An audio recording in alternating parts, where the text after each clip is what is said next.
I'm Cindy Pawlcyn, and I'm the chef-founder of Mustard's Grill in the Napa Valley. I'm Michael Foster, the executive chef of Mustard's Grill. So today at Cindy's house, we prepared the lamb burger. First, I like to make the BBQ Spice for our lamb burger.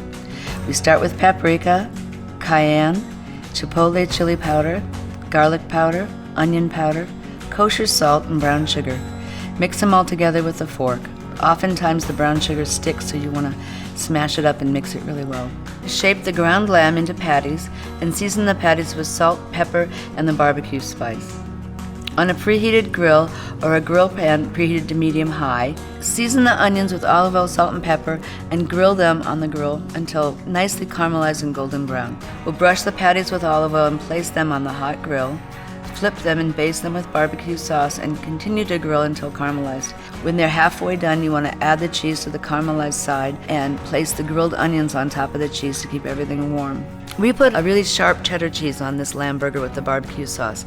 It's a perfect combination with that kind of sweet, spicy barbecue sauce. Toast the buns. The butter helps seal the bread. Spread the basil aioli on the top and bottom of the buns. Place the burger patty on the bottom bun and the arugula on the top bun. And arrange house-made potato chips on the side. My favorite part about the lamb burger is that it's so aromatic and has so much flavor. It's different and people enjoy it because it's not something you find everywhere. You've got the wonderful, rich, delicious lamb. You have the caramelized onion.